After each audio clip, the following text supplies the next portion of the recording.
로마서 1장 26절부터 32절까지.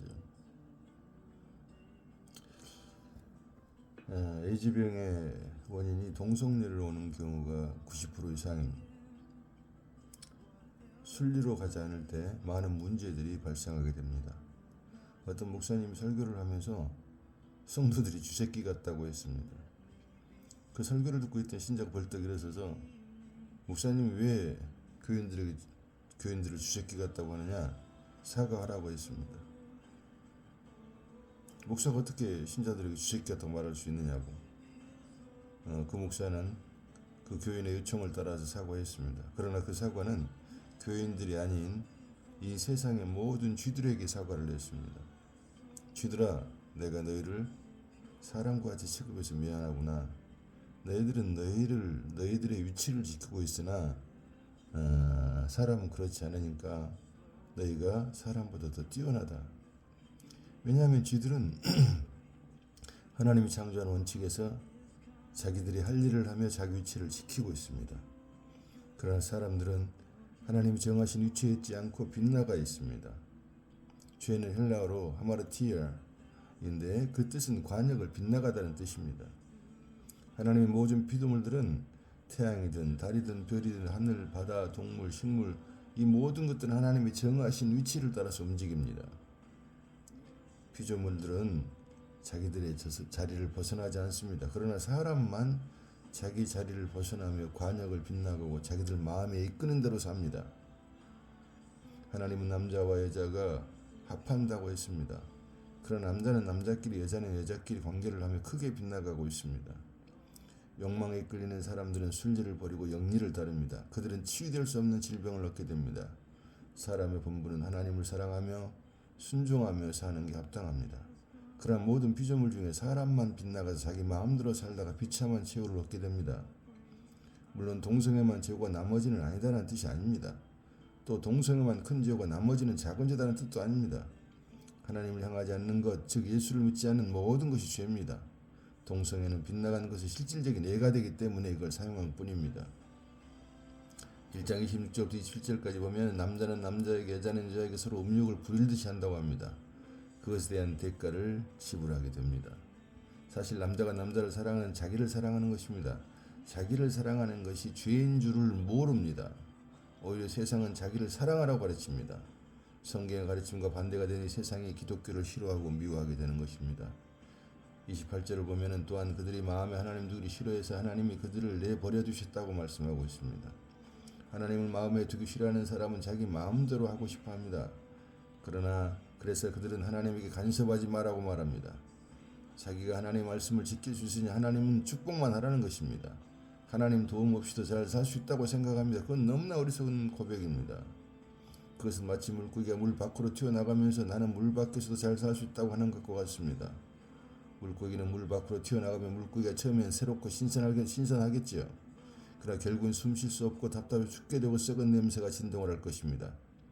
하나님을 마음에 두고 사는 사람은 하나님 없이는 나는 살 수 없다는 것을 잘 압니다. 하나님 도움 없이는 나는 아무것도 할 수가 없다. 내가 무엇을 스스로 한다 해도 아무 가치가 없다는 것을 아는 것입니다. 하나님 없이는 내가 한 최고의 일도 가치가 없습니다. 하나님과 함께하면 내가 최소의 일도 가치가 있는 것입니다. 기독교는 죄를 안 짓게 하는 게 목적이 아닙니다. 죄를 짓는 너희가 어떤 인간인가를 바로 알아서 하나님께 반응하라는 것입니다. 어떻게 반응할 것인가? 하나님, 나는 하나님 아니면 흙입니다. 나는 아무것도 아니고 하나님이 전부이십니다. 그것을 알게 하는 것이 기독교의 목적입니다. 그러나 기독교는 주님의 의도와 너무 멀리 가버렸습니다. 다른 종교처럼 자기 가치를 찾기에 바쁩니다. 예수님이 오셨을 때 유대교처럼 빗나간 것입니다. 예수님의 십자가는 없고 인간들의 자기 영광만 있습니다. 자기를 부인하고 십자가를 지닌 삶이 없는 게 기독교의 현실입니다. 교회는, 목사의 설교는 신자들의 가면을 벗겨야 하는데 오히려 가면을 더 두껍게 하는 일을 하고 있습니다. 유대교도 그렇고 교회도 일반 종교같이 변해버렸습니다. 29절을 보면 하나님을 떠난 사람들은 불의, 탐욕, 추악, 악의, 시기, 살인, 분쟁, 사기, 악독이 가득하고 수근수근한다고 합니다. 30절에 그들은 비난하고 능욕하고 교만하며 자기 자랑을 하며 악을 도모하며 부모를 거역합니다. 하나님께서는 그런 것들을 미워하십니다. 31절에 그들은 우매하고 배역하여 무정하고 무자비하다고 말하면 누가 이런 죄에서 벗어날 수 있겠습니까? 하나님을 떠난 인간들의 추한 모습입니다. 32절을 보면 이런 일을 행하는 자에게는 사형이 처한다고 하나님이 정하셨다는 것을 그들이 압니다. 그들이 알면서도 자기들만 행할 뿐 아니라 그 일을 행하는 사람들을 옳다고 합니다. 이 말씀에서 안다는 것은 신자들이 다 알면서도 자기도 행하고 다른 사람들도 행하게 합니다. 그러한 신자들을 주께서 책망하는 것입니다. 오늘날 교회에서도 판단하지 말라. 하나님만이 판단할 수 있다는 것을 알면서도 신자들은 서로 판단하고 정죄합니다. 하나님의 자리에 있는 인간은 참으로 하나님의 심판을 피할 수 없습니다. 그래서 예수가 오신 것이고 십자가에서 죽으신 것입니다. 우리의 죄 때문에 죽으셨으니 사실 우리가 죽인 것이죠. 2000년 전의 십자가 사건에 내가 실제가 되는 것은 성령이 깨닫게 할 때만 알게 되는 것입니다. 누구에게 성령이 깨닫게 할 것일까요? 오직 주의 택한 백성들에게만 허락해 주십니다. 우리는 착해서 착한 일을 해서 주께서 구원해 주신 게 아닙니다. 죄를 안 지은 사람이 천국 가는 게 아닙니다. 죄인이라고 고백하는 장르와 강도를 데리고 주님은 천국으로 가셨습니다. 요한에서 1장 5절부터 10절까지를 보면은 빛 가운데 생한다는 것은 자기의 죄가 드러나고 고백하는 것을 말합니다. 빛 가운데 행한다는 것은 착하게 산다는 것이 아니라 영원전에 예수 안에서 우리를 택했기 때문에 우리가 믿음을 받게 되었다는 것입니다. 결국 우리가 하나님의 자녀가 된 것은 불신자보다 착해서가 아닙니다. 신자들도 그들과 똑같으나 신자는 주님의 긍휼을 입은 것입니다.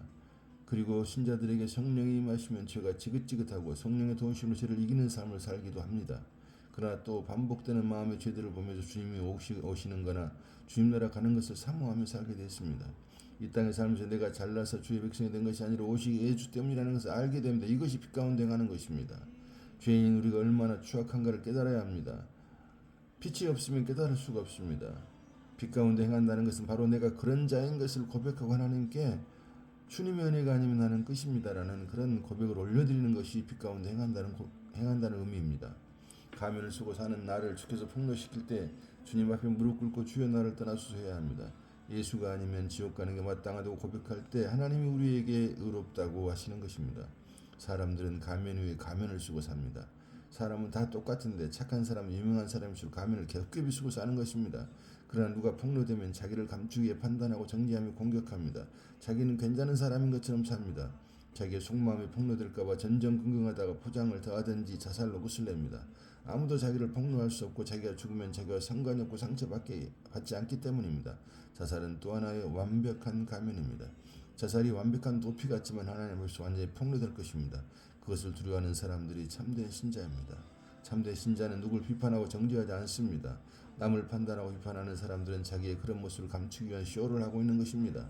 나는 그들과 같지 않다고 목에 힘을 주며 말하지만 자기도 모르는 자기를 감추기 위한 것입니다.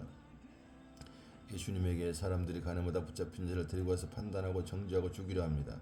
그들도 간음하고 싶은 마음이 있으나 그 속마음을 숨겼습니다.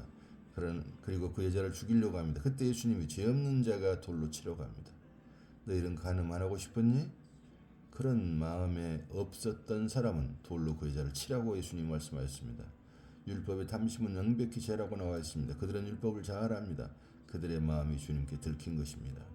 그들은 주님 앞에서 그리고 그 여자에게서 다 떠나간 것입니다.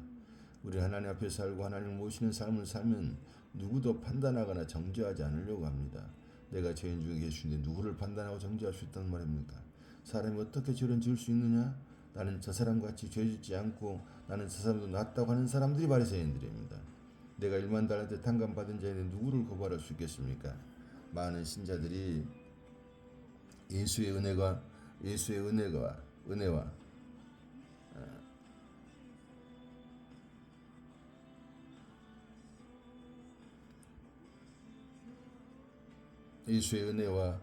자기가 어떤 사람인지를 잘 모릅니다. 죄인 중에 괴수라는 진정한 자기 고백 없이는 천국에 들어갈 수 없습니다.